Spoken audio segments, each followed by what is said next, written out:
You. Very, very well. Okay. This is WZRD Chicago 88.3 FM.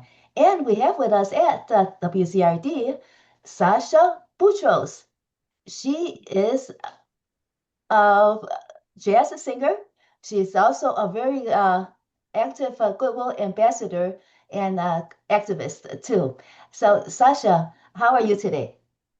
I'm great. I'm very, very joyful and grateful today. How are you? Very well. And it seems as if you speak 14 languages. So if you could rattle them all off for us now, just give us an idea, just as many as you could remember, because 14, that's a lot. Well, I speak about 8, but I sing in about 14. And so I speak Spanish, French, Italian, some Swiss German, some Portuguese, some Arabic, some English. I count music as a language because It is. we read and write music, and I studied Latin, so it made it easy to learn the other languages. I started learning Chinese recently and a little Russian, so I'm excited about that. Wow. For Chinese, is it Mandarin that you learned? I'm learning Mandarin. I Okay. mean, what do you speak? I speak Toy Chinese, and that is a, dialect in a village. Well, not exactly Toy Chinese, because there are so many villages, but that's the closest that it is. It's about Toy Chinese, and then that's very close to Canton. And there were Oh, many, different. yeah, many Toy Chinese people that came to the U.S. and Chicago many, many years ago, many decades ago. So I was born here, but so that's I grew up speaking Chinese. But I Oh, do that's know, cool. yeah, I do know one song in Mandarin. What about you? So you're learning Mandarin. I'm assuming that uh, specifically to sing, or are you what you doing with your Mandarin? No, Uh, I went to like China and different places, and right oh, before the pandemic, and Hong Kong and China, and very so many different cities, and I actually just fell in love with China. And yeah. there are a lot of Chinese immigrants in Mexico, Hmm. and we know, like they've been there for 3 4 centuries, 3 4 I mean 3 4 generations. I have a Uh-huh. lot of Chinese friends, and they're Chinese Mexicans, so and they keep both cultures, which is really beautiful. And I like the Chinese culture. I like the food, I like everything, and I said I want to learn Chinese. I like you know I like it. Have you listened to Chinese music? And if so, what do you like? Yeah, I have listened to some Chinese music. Some of the I can't remember the names, but I listened to some of the old swing. There's a really famous woman who is like the Barbara Streisand of China. I listened to like her entire discography. Must be Sings all these. Jenny Tseng, I think. Yeah, I think so. Mhm. Yeah, Yeah, she's fluent in a couple of languages. No, a different couple of different dialects of Chinese, like Cantonese, Mandarin, etc. And, amazing. and then also, have you learned any Chinese songs then?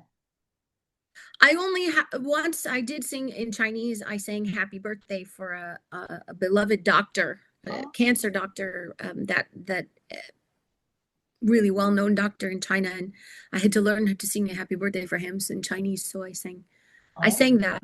Yeah, oh. it was fun. Yeah. So was the music Happy Birthday the Western Happy Birthday, or is it a totally different music for Happy Birthday in China? No, it was a different song. It was a happy birthday, but it was different. He asked me to sing it for him, so I said, okay, I learned Oh, it. It was a perfect. long time ago, but yeah. Is it hard for you to, is it, no, I think it's probably very easy for you to learn songs, right? You've done it so long. I love learning different songs. I love just the challenge of learning something new. Today I was learning Puccini. And the Hmm. more that I was in doing the opera today, I spent 4 hours with two different teachers today. And the more that I was learning, the more I realized I don't know anything at all. So is this your first uh, delving into opera, or have you studied opera before? I've been studying opera since I was about 19 years old and Okay. singing. Okay.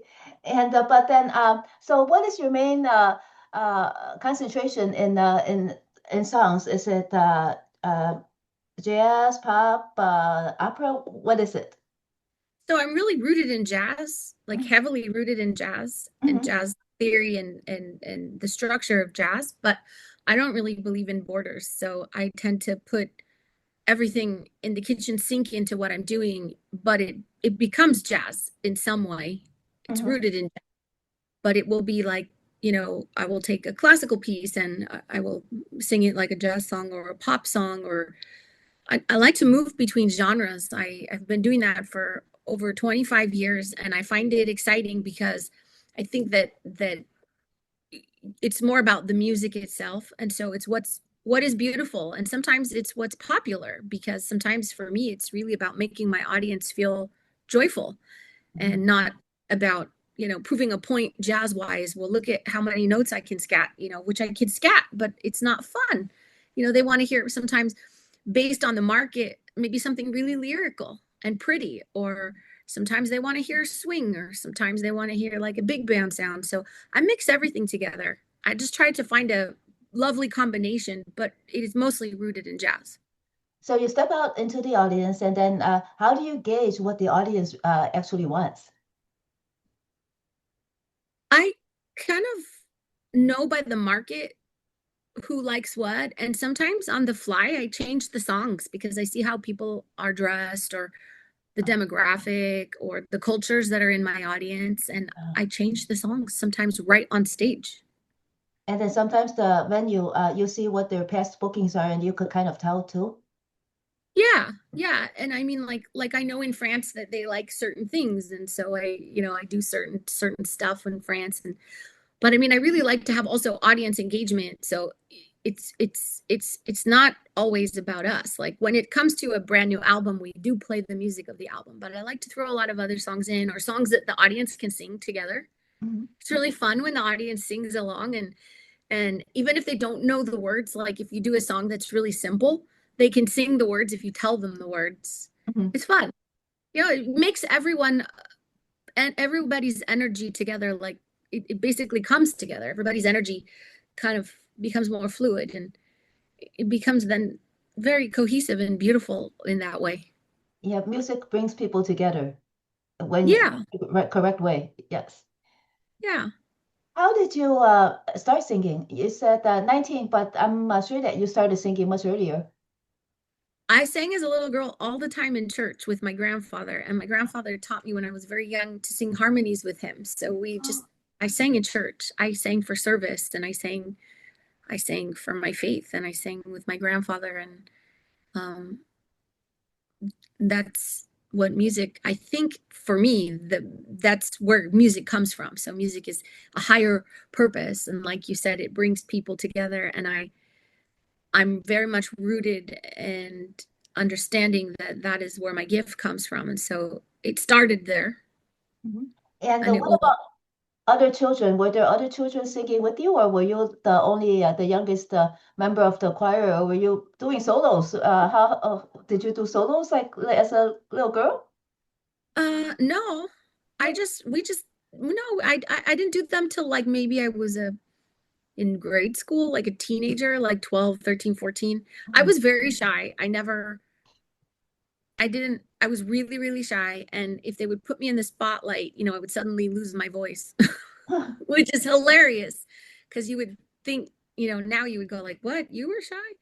I mean, it was like horribly shy. So I did ended up getting solos, but I used to hide kind of in the back of the room in the choir practice, even in grade school and in high school, because I didn't want to be noticed. And I would always get noticed, and they would put me up front, and I hated that. I just hated it. It was like, oh, and they would put me to sing solos, and I hated that. And I remember one time one of the teachers said to me, wow, what a beautiful voice you have for such an annoying talking voice. I remember thinking, was that a compliment? I must have been like 14 years old. Oh my goodness. So were you always talking like that? And were you did your was your talking voice did it ever change? Did you notice? And also, how has your singing voice changed as well? My talking voice, I don't think my talking voice has changed much. I Okay. I think I talk a lot, maybe Mm. too much.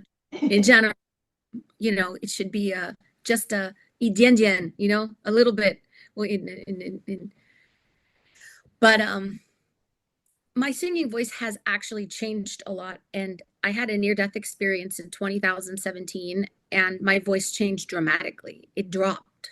Oh, So do you know it suddenly why? became, no, I don't know. I had an anaphylaxis, and Oh, um, I had a very spiritual experience. And when I started singing again, my voice was a lot lower.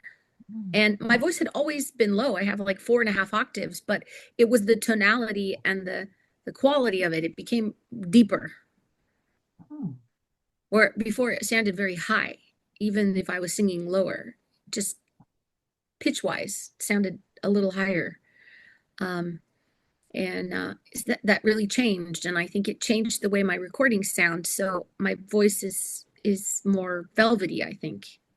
I mean, it still kind of sounds the same if I sing opera, really high singing soprano stuff, but it's my lower register changed a lot.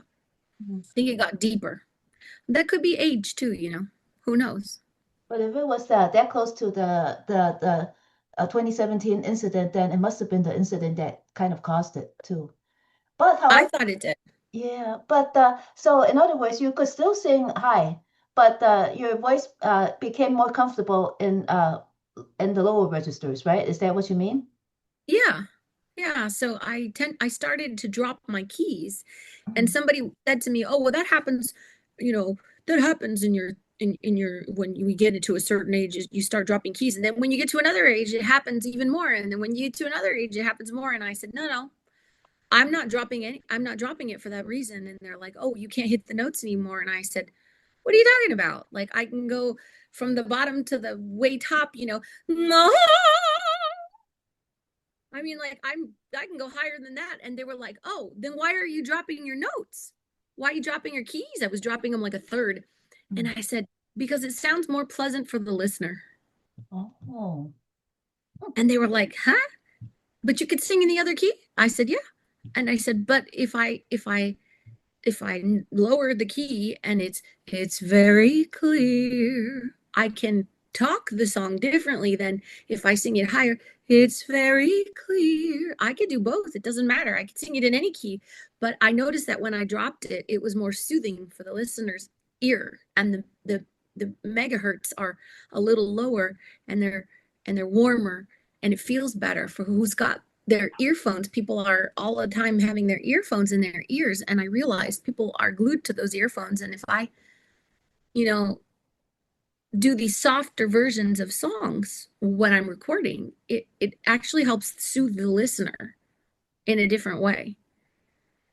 it seems So as if after your near-death experience, it's not that your register changed, it's your perception changed. You became more attuned to the listener, and then you could feel that the listener would feel more comfortable listening to the lower register, even though you could sing any key, but your perception actually seems to have changed. I think my consciousness shifted. Probably, yes. Yeah.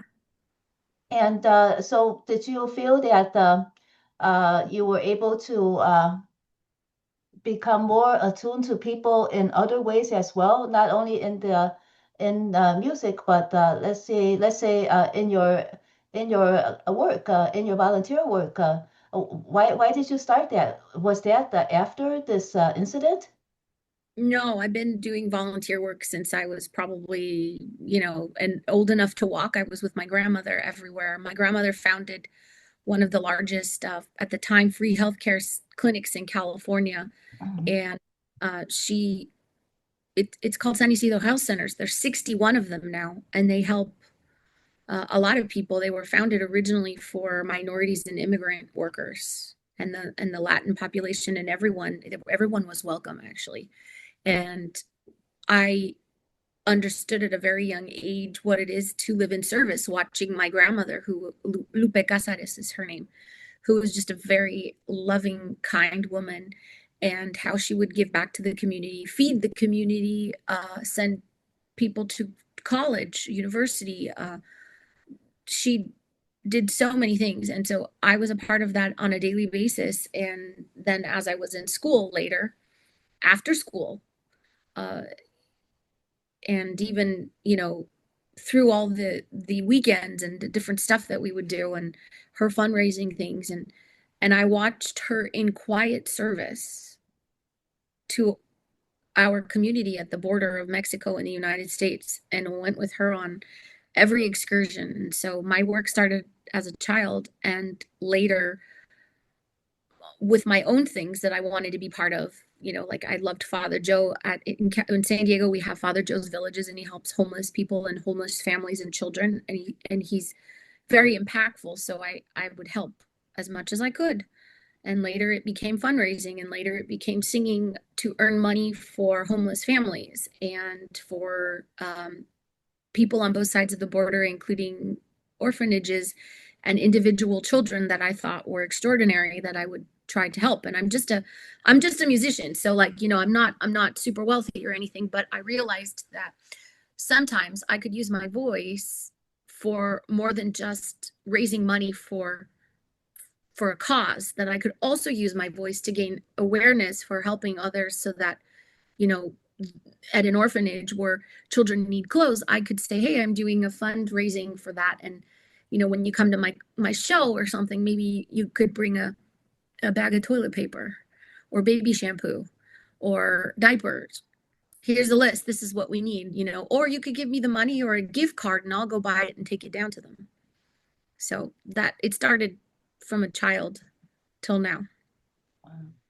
And did you also have a full-time job at all? I know that you sing, you're singing, and then you're volunteering. That's like a pretty full plate. Do you do anything else? No, like my uncle, he sat me down after 10 years of singing and he says, do you have a real job now? In his Lebanese accent. And I said, what do you mean do I have a real job? And he says, you have a real job now. You are now have real job. I said, what's a real job? Like scooping fries at McDonald's? And he goes, this is a real job. No, what do you mean real job? I always think about that like that. I worked full time as a marketing director out of college. I had a couple of marketing jobs. I have a degree in marketing, international business marketing, and an emphasis in advertising from the University of San Diego. So I did work in the marketing field for quite a while, and mostly full time. And then sometimes it was kind of mm, mostly full time. It was full time and then mostly full time. As the marketing director, it was full time. And that was in Las Vegas. I ran an Italian publication, Mm. but I always seem to find time to do everything. I don't know how I did that actually. Come to I, think of it, I think that time management. yeah, and then you loved it so much that you just did it without even thinking. You just wanted to do it, and then you made sure that it got done. That's it. But I think that's it. yeah, but time Well, look, management is key. you're helping people. You help tell our story. You're giving us the opportunity in Chicago to share our soul and our happiness and our joy. And does it feel? I mean, it's part of your job, but does it feel like a job, or does it just feel like something wonderful? It feels like something wonderful. I don't get paid, but I love doing it. This is Well, just see, then it's even more important because you accumulate spiritual wealth. And that's worth even more because when you go to sleep, doesn't it feel good? I mean, for me, oh I yes. know that I'm really grateful to you because I'm getting to say hello to you from Paris to Chicago, and we get to share stuff together and music, and it's really cool. That's worth a lot. Mhm. Well, I've always believed that I should make sure that I do everything that won't hurt anybody so that I could sleep well at night. So I always sleep very well. I don't have enough time to sleep, but if I could fall asleep at any time. Like if I'm tired, sometimes I fall asleep at meetings, which is kind of bad, but just very tired. What do you do aside from the radio? Oh, I'm a cashier at a grocery store, local grocery store. There's a kind of a chain in the Midwest, and I love that. That's my full-time job. But then I do a lot of volunteering too, at Oh, that's in great. the community, like helping businesses, helping the community with employment and housing and all that. That's really lovely. Yes. Thank you for your service. Thank you. So, when did the music and your service become tied together? Did you notice at what point that it became tied together? I think recently it really got tied together, but it was always part of it. For example, every year I would do a fundraiser and I would at the end of the at the end of the event, I do the tallies and I would take the check and I would, after paying everybody whatever was left, which was usually substantial, I would give to St. Vincent de Paul Village and I would just write the check out to them, you know.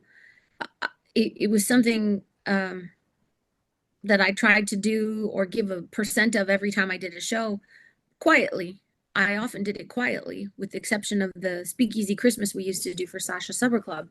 But then I started to realize something is that when I recently I had a tumor twice and I had 4 surgeries and I had basically cancer twice and I couldn't sing and it was misdiagnosed. I had a stroke first from the misdiagnosis and all the medication.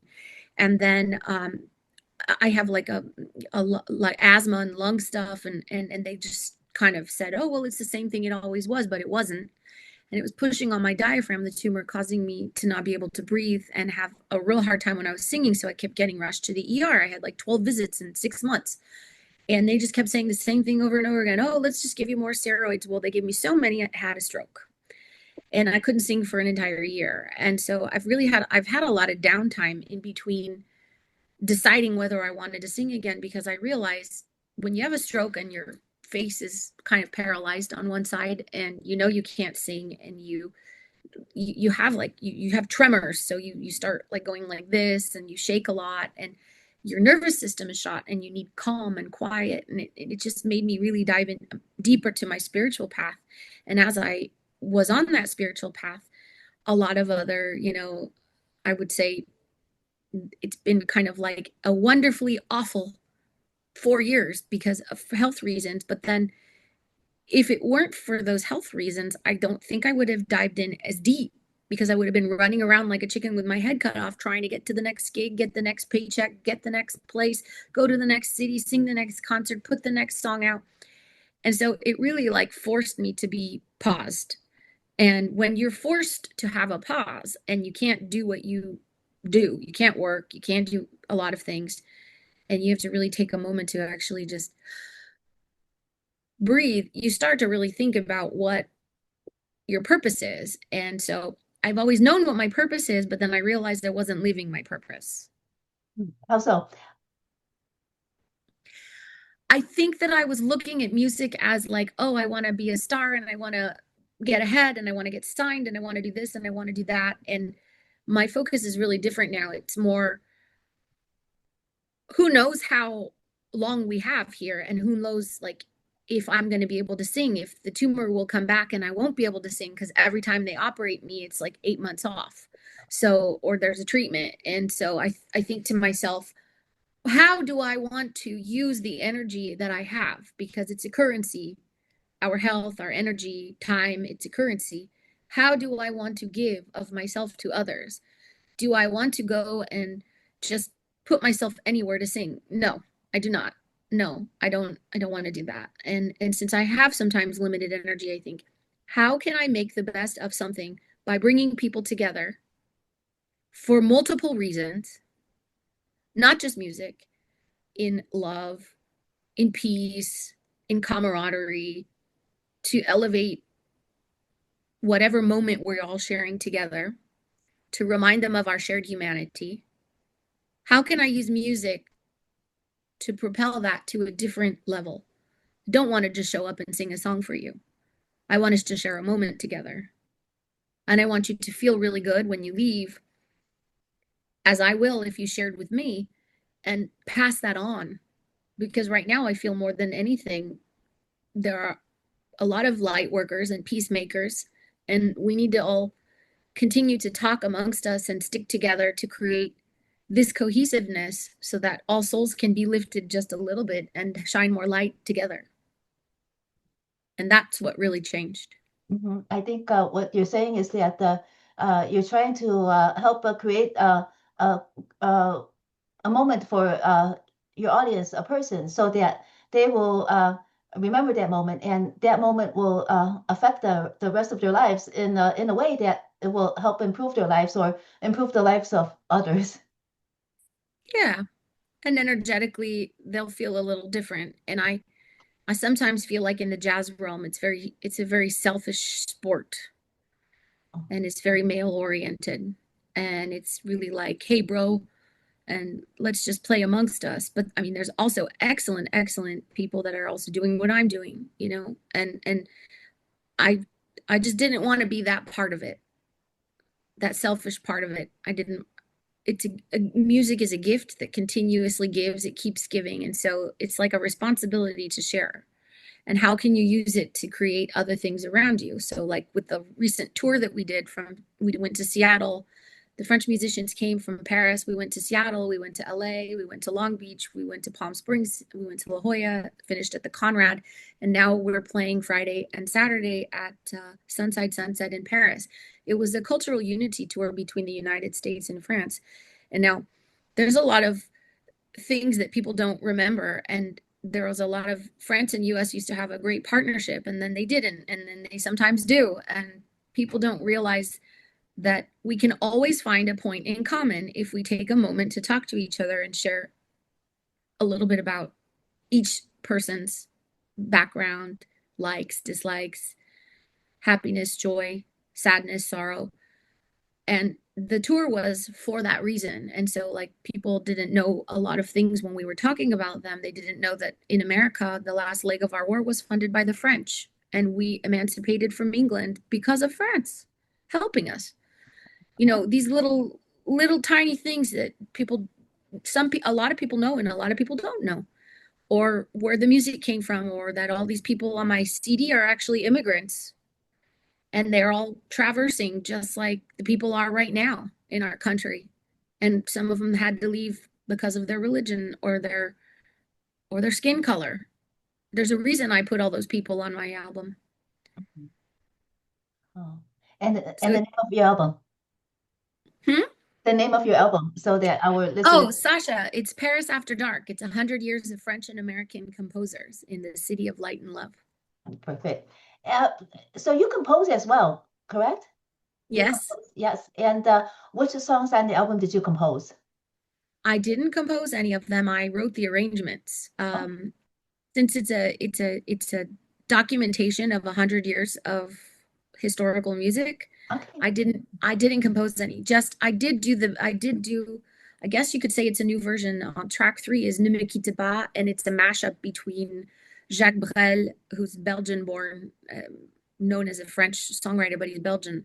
Um, he wrote, If You Go Away, which Shirley Bassey used to sing fantastically, and I meshed it with Frank Sinatra, who's one of the three songwriters on the "I'm a Fool to Want You" about Ava Gardner, as a dialogue between the trumpet and the voice, as two people, you know, at the end or beginning or middle, however, of their tumultuous relationship. Hmm. But I did write for the French version a waltz called Paris après minuit, Paris After Dark, and I wrote it in a true version of a French chanson waltz, like a true French waltz, with the whole story of Paris and, uh, from the Ritz to Montmartre where I live, and going up all the stairs and traversing the city, and how the sun sings along, and how the night, hides, and at the end of the evening after the whole long night of Paris After Dark, and how the magic comes alive. And so that's gonna come out in February. So it'll Hmm. be on the French version of the album. Ah, okay. So will you be releasing the French version of the album in the US as well, or is it only going to be in France, in Paris? I will release it in France as well. So like it'll basically be the same album with different Uh, art and oh. and new tracks, like new bonus tracks. Mhm.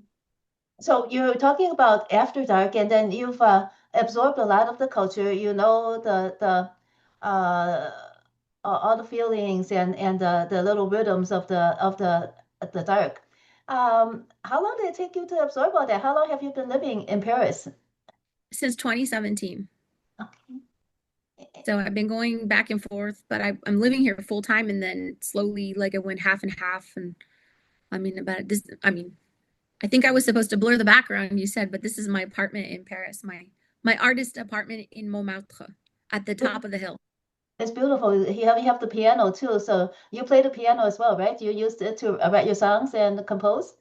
Yes, yes. I studied classical piano when I was really young, and I I love Scarlatti and Bach, but try to write as much as I can. Mhm. So when you go out at night and you feel the vibes of the of Paris, how do you do it? And how could you just give us a little bit of your process and how you made that into music? So, for example, I might leave my house late, and I start walking along the Seine, and you can see the patines of the water glowing because the lights come on, and there's nothing like it, I think, in the whole world. Like, every city is special for something, but Paris is really special for the light, the glow of the city, of the way it looks on the water, of every bridge you pass, of how beautiful everything is, of how incredible it is where you go, walking through the Seine. Ile Saint Louis, to take a long walk because your feet are your vessel of and mode of transportation most of the time. And and then um and then in my song, it's a waltz, but then it has like a whole bunch of, it switches tempos, and then it goes, then down to the rue de Lombard, where trumpets and bop pour out the bars. En souffle de jazz, en coup de cristal, mon cœur tourbillonne dans un bal. It goes back to the waltz. La vie à Paris, délicieux comme la crème, effleurant la millefeuille. So it's like you go to the Rue de Lombard, and the trumpets and the bop, they're like biddy biddy diddy. They're blaring out the blars, and the people are packed on the street, and you're like, what the heck? Because you don't see that very often, anywhere in the US too often. Maybe in New York, maybe in Chicago, little in LA if there's a big show. But the people are everywhere. I mean, like, you go down this road of jazz, and you've got every single jazz club, and it's just packed, and people are outside and talking, and all ages, and smoking and drinking and laughing, and it's a lot of fun.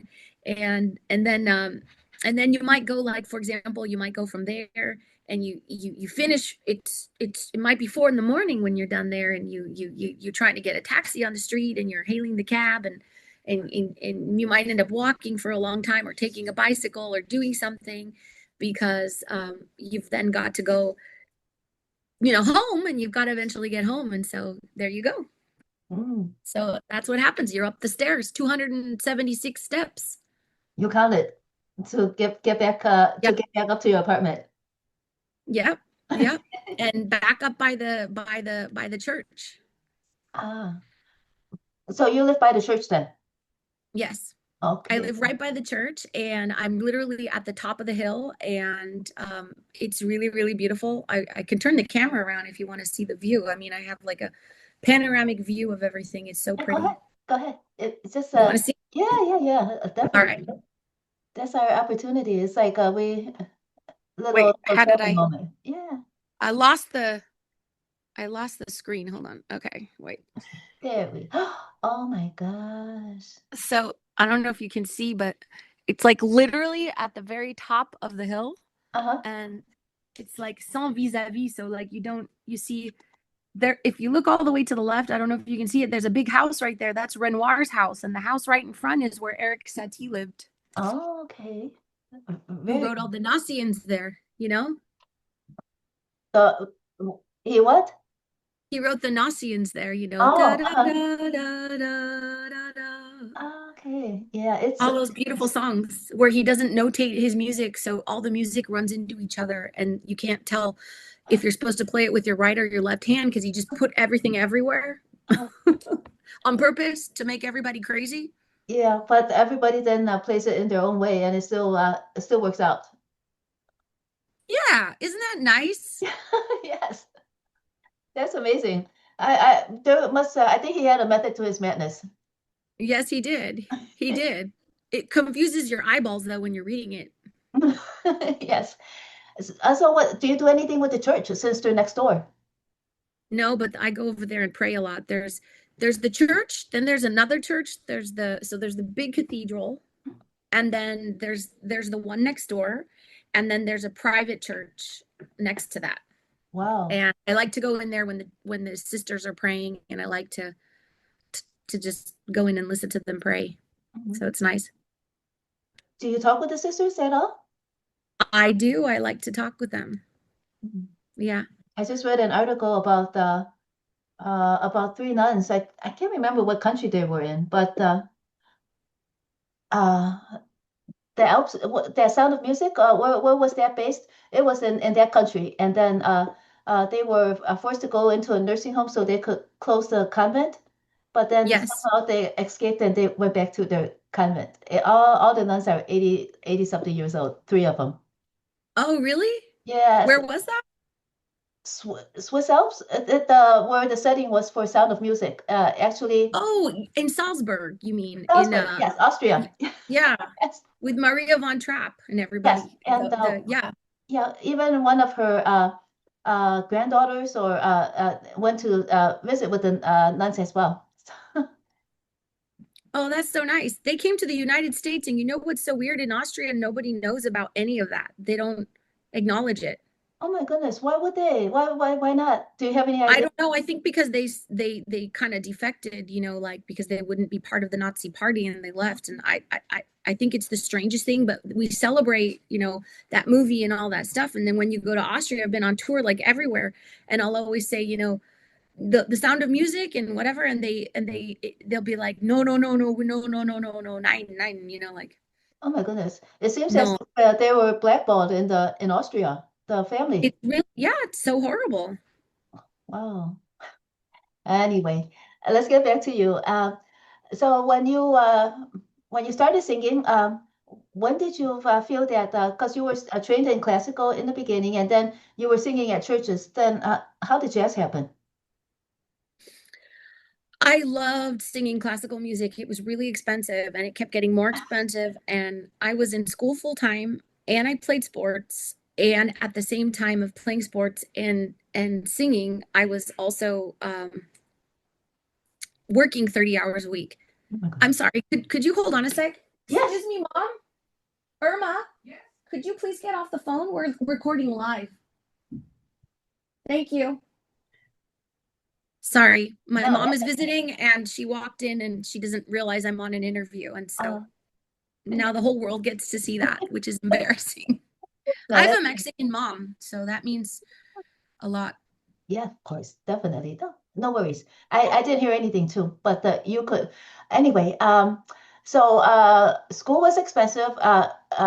Singing was was expensive to continue with the lessons, right? And then somehow, uh, So jazz the costs like music. about $5. Jazz was What? $5. So I could take my arrangements and my lead sheets that I would write Uh, and my very minuscule chord arrangements.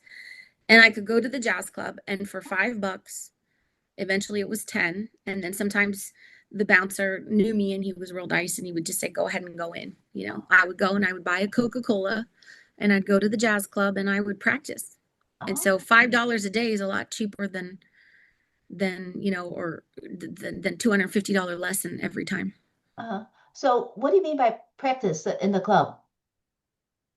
So basically you go to these jam sessions and if you're lucky you get to sing a few songs. Oh, If you're not so lucky but you're still lucky, you get to sing one song or you get to get up and like you get to practice. So I could practice my music, I could get up, so I could easily practice jazz. I could go to a jam session every day, and it was a lot cheaper, for example, than going and buying the training for opera. Opera is very expensive, so most people have like sponsors that pay for them, and I mean you just keep forking out money to learn. It's very uh, expensive, and my parents didn't want me to go to school for music.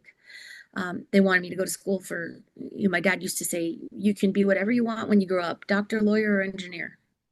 I said, what do you mean I can be whatever I want? He'd say doctor, lawyer, or engineer. So mhm. they said you could do music as much as you want, but not for school. So had I been able to go to music school and study opera, I would have been probably an opera singer now. But I was studying business. I had a scholarship for soccer, for tennis, and for academics. And I worked 30 hours a week and played sports. And all that money that I was earning, which was minimum wage, was going to pay for my opera studies, and I never had enough money. Mhm. It's like I remember counting pennies for trying to put my gasoline, and I jazz won because it was like, okay, you can still study opera, you just study less because you can't afford it, and you study on your own, and you learn your songs and you sing them, and jazz is not expensive. You could go to a master classes with people, you can take lessons with a bunch of people. It was easier. Mhm. So even in those jazz clubs, you were able to take master classes with the musicians, or what? Yeah, and Oh, slowly like musicians like started adopting me and like teaching me stuff, and then I started singing. I got a gig, really early on, and I started singing jazz. And it was funny because I sang it in all the original keys, all the original songs, and they were like, you can change your key. And I said, yeah, I don't need to. And they're like, but it sounds like you're singing opera to jazz songs. And I said, oh, I realized, oh, I have to sound like a jazz singer now. I was singing classically. So then I had to learn how to sing jazz and study scales and was that different. difficult? It was really difficult. It was difficult to go from classical to jazz right away.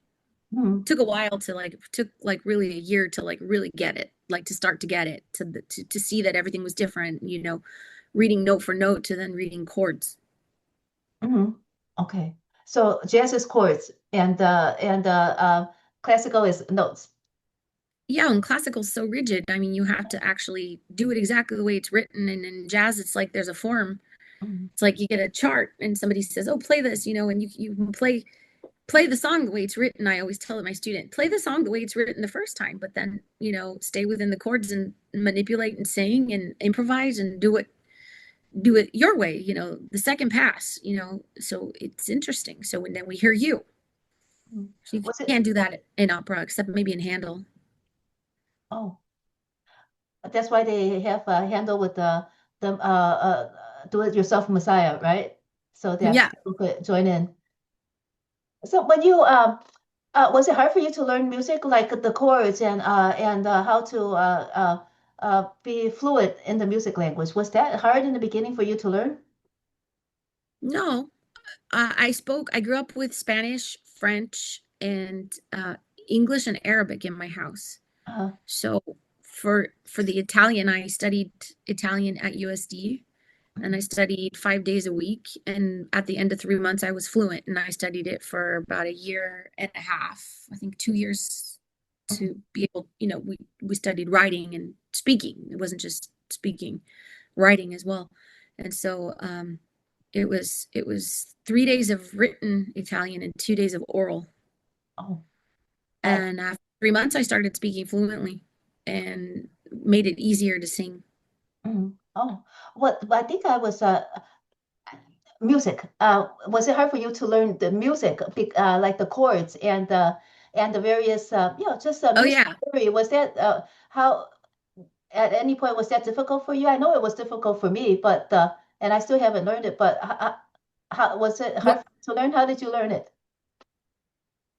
I went to a teacher. I went to this guy named Joe Murillo. He was a saxophone player, and I asked him to teach me chords. And he says, "You want me to teach you?" And I remember he was, yelling at me, and I was scared of him. And I said, "I'm terrified of you." And he said, "Good."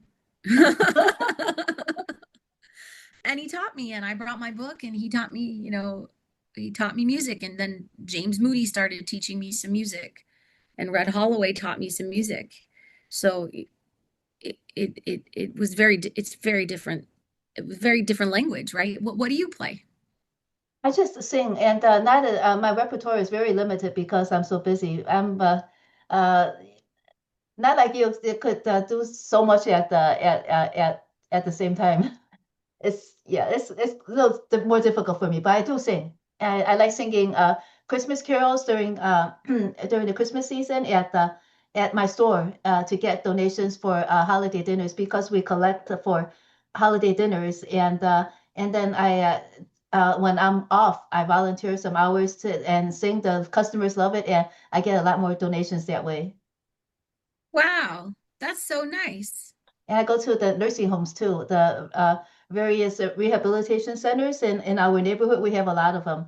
So I go to as many as possible and sing to them and just, well, hope that they enjoy like about an hour while I'm singing to them. See, that brings joy. Yes. Well, And any that's the best part of music right there. Yes, yes. You see the people's faces light up and calm. You can see the tension go out of their faces, like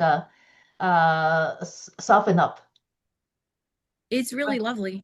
And when you sing at clubs, right? That happens too. You could read your audience.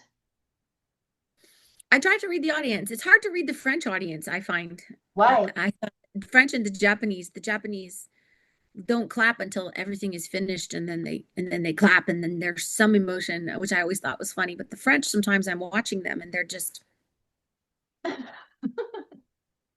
and you're like, did they like that? Did they not like that? So I try to talk to the audience and that's how I get a good reading of the audience. And so like I'll make a joke or something, or I'll say something funny and then I'll see, okay, did they laugh? Did they not laugh? Are they tracking with me? Are they not tracking with me? I mean, it's kind of like going with the flow, right?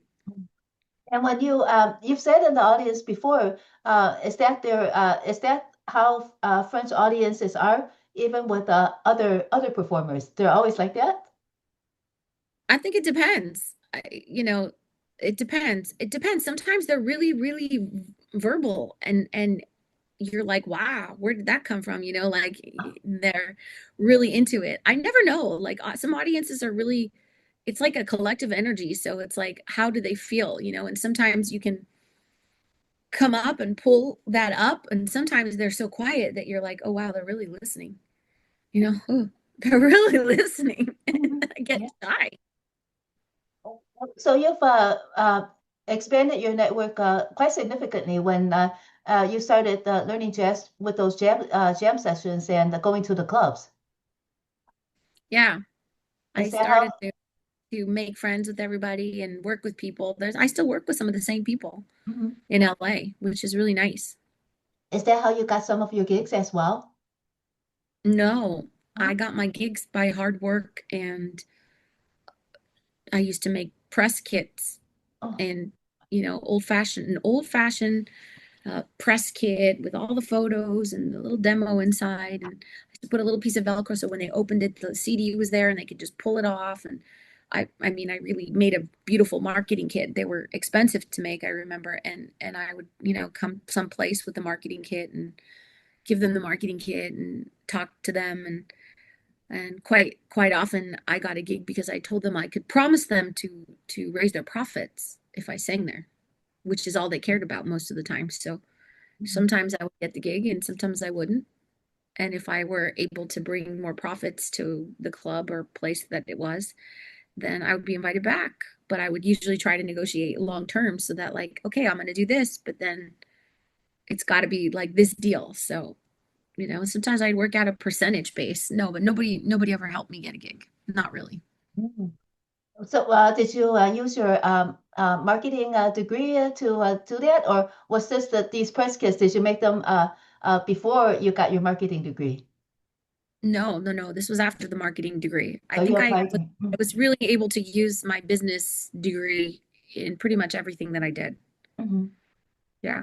And plus, like for women in jazz, it's like we make up so little. And when I started singing, there were very, very few women in jazz, and you just have to work harder, twice as hard, twice everything Mhm. to get there, to succeed and to stay where you are. And women make less in jazz as well, versus men. Sometimes Mm. I've many times been paid less than even the people that I work with when I hire them as to when they are offered the same exact job. And we talk about it. And Mhm. I try to positively push that everyone get paid fair wages, but we don't always. Mhm. But it just happens to be like that. It's changing slowly, but not fast enough. Mhm. Yes. There's still the a bit of the glass ceiling over there as well. I think it's everywhere. It I is. don't think it's just here. Yes. I think it's everywhere. I think yeah. Were you born in the US or were you born in Mexico? You were talking I about was Mexico, I was born in San Diego. Yeah. San Diego. And then, but you do have roots in Mexico. Did you travel a lot to Mexico and back and forth when you were young? Yeah, and I'm a Mexican citizen, Oh, and we still go to Mexico a lot. My family lives in Mexico. I have a lot of family in Mexico. I have family here in Paris, and I have family in Beirut, in Lebanon, where my father is from. oh. So how did the various cultures affect affect your music? Let's say the Paris we've discussed a lot. How about the Mexican culture and the Lebanese culture? The Mexican culture in all the rhythms. So all of the music, I write a lot in Spanish. I write a lot of cha-chas and so on, and bossa novas and different things. I mean, I would say that as a writer, I'm more Latin jazz based, Latin pop and Latin jazz. And then whereas the Lebanese, I didn't actually want to ever even acknowledge that I was Lebanese until 5 years ago, Mhm. because I had been profiled so many times to the point where I started making my hair. My grandma would say, put the mesh, because I have dark hair and I keep getting called a terrorist or being profiled or being told, oh, you're not going to get that job because you look too ethnic. So I didn't want to talk about being Lebanese or even admit that I was in the United States, because people consider that an Arab right away.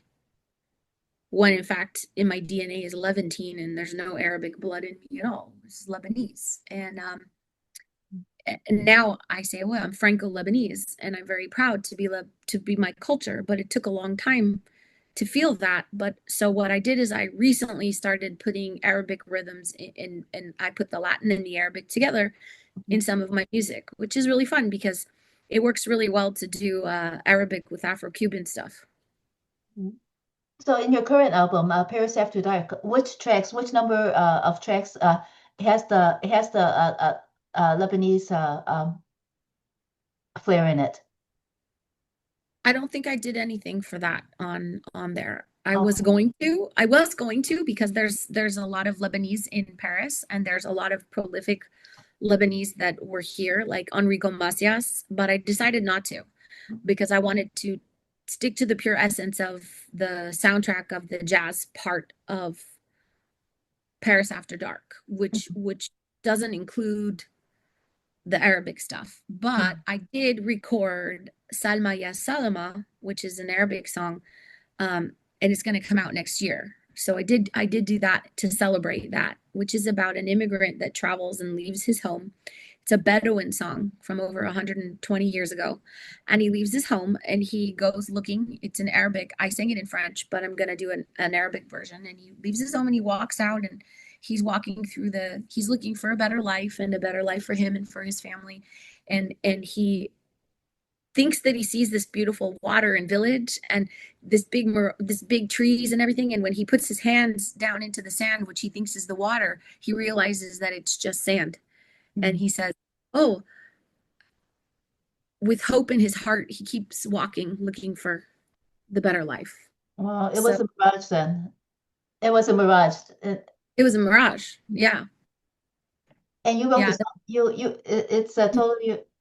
No, it's a Bedouin song from over 100 years ago. Oh, okay. But I see. I thought that you kind of switched it around. So it was totally a Bedouin song then. Yeah, it's a Oh my Bedouin song, goodness. but Yes. it was the first crossover song in the world. So I don't do I if I do any Arabic songs or stuff like that, I'll do it live. Hmm. I'll throw it in live, or bring a belly dancer with me and sing something. Sometimes I'll sing something that's in Arabic and French, and then I play the rebecca, which is the dunbek. So like I'll dum dum tak tak dum tak tak tak. So I play I play basic rhythms, and so like if we do something like that, I'll play. Wow. So what happened 5 years ago that made you change uh, that released you from that trying to hide your Lebanese heritage? I think that I decided that I wanted to move to France after having that near death experience, and that I just wanted to be. Joseph Campbell says the opportunity of a lifetime is being who you are, and I realized that's who I am. I'm Mhm. Mexican, and I'm French Lebanese. And it's beautiful to be any culture that you're born and grow up in America. Like you said, your family came from China, but you grew up in America. Like my family came from two places and I grew up in America too. And that's the bonus part, right? That we're all these different amazing cultures under one United States of America. And I realized that like I was just going to be me because me was just fine. Right. Why was I trying to be somebody else? And then when I moved to Paris, being Lebanese here wasn't like in America where I was being called a terrorist. Here it was suddenly like, or do you have a real passport? Or were you born here? Where are you really from? Which was happening to me on a daily basis. Here it was like, what origin are you? And I would say I'm Lebanese. And they're like, I thought so. Lebanese women are so nice. They're the prettiest women in the world. It's a very different response than you're a terrorist. Mhm. Mhm. So that No, helped to being in Paris then. And but your near-death experience probably helped the most for you to move on. I think, like you said, it gave me different eyes to see Mhm. things. Mhm. And I realized everyone is really beautiful exactly the way they are. Explain that Sasha's Supper Club. Sacha Supper Club started in 2014 and at the Lafayette Hotel in San Diego, and it became a 501 C3 nonprofit. It's to celebrate America. It's to celebrate the good part of America, the Big Band era, the World War II, the veterans, to bring people together. It's the cult of fame of America is the little supper clubs where we used to gather and have beautiful music and get together. And so it's three-course dinner and dining, dancing, and romancing the old-fashioned way. And it has a live orchestra with dances, and I design everything from the menus to the food. Period. Everything has a purpose. It's like walking into a time warp, and I was the first American nostalgia pop-up in the United States, in the world actually, that did that went and did that, because we're not just an orchestra that plays, it's the whole experience. Like, from when you walk in to the cocktails to the video montage to the burlesque dancers or the swing dancers, whichever event it is. And then we started popping up in the Pacific Northwest, and we popped up on different historic hotels and venues, and they're really fun. They usually sell out really quickly, and people come and they dance, and it's all ages and everyone is welcome. And the money goes to? The money goes to, well, we just started also the other concert, the first one. So we just went nonprofit last year, and the money is going to go to build programs for children in schools so that they can travel with the music. And so we have a couple of artists lined up to go in, and I'm going to go in and we're going to teach and bring instruments in, and they're going to learn instruments, and mostly in inner city communities and at the border, so that they can basically play instruments and learn about the world and travel, because you can go anywhere with knowledge, and so why not bring the world to them? That is so beautiful. We were working with some people in Chicago and interviewing. It was Arnie Duncan. He worked with President Obama, and then he has his nonprofit, and he tries to take kids out of their neighborhoods just to let them see that there's more than their neighborhood, so that they could actually understand that. They're not in a prison in their neighborhood. There's more out there, and there's more to strive for. Is that what you saw as well? Yeah, because I felt like growing up, there was so much, my mom and my dad, my mom especially, was always really, you can do anything, but when you grow up in a lower income kind of community, there is actually a beautiful community that is there, because people, like in a Latin communities, Mexican ones, people really stick together. But sometimes there's a little bit of of people that are in that community that kind of like tend to tell you that as a child that you might not be good enough, or that you're never going to go anywhere but where you are, and that might be because of what you look like or the color of your skin. And that's not the case at all. Every human soul has the capacity to do anything that they want at any time and has each the opportunity to be whatever they want. Of course, some of us grow up with really rich parents and some of us grow up with not so rich parents. But what I was trying to do was to go in just like that gentleman and go in and teach these kids and talk about it and let them know that everything and anything is always possible. And so like if you give them that loving spark in that moment and if they feel like they're they're supported and they have guidance, they could do anything. It takes one person when you're growing up as a kid to say like, hey kid, you can do whatever you want, don't listen to those people over there, you can do whatever you want. And Sasha Boutros, you have the conviction because you have done so much work and many things that you want, and you know that it works. So when you talk with those kids, you come from experience. I come from that border town. Mhm. Well, Sasha Boutros, if our listeners want to learn more about you and about the Sasha's Supper Club, where should they go? And again, tell us your album. Sacha Paris After Dark. And if they would like to know more, they can go to sachasupperclub.com, which is my first name, which is like a cha-cha, Sachas, sachasupperclub.com, to learn about the nonprofit and what we do. And then they can also go to La Reine du Jazz, which is in French, LAREINEDU jazz.com. So, or just Google me, Sacha Boutros. Okay. And spell your name as well. Sasha Boutros, your last name. SACHABOUTROS. Well, thank you so much, Sasha, for sharing all your insights and your experience with us. Good luck in all the special things that you are going to be doing in the future. Thank you so much. Thank you, Trudy. Thank you. Thank Thank you you. so much. Okay. Bye. Bye.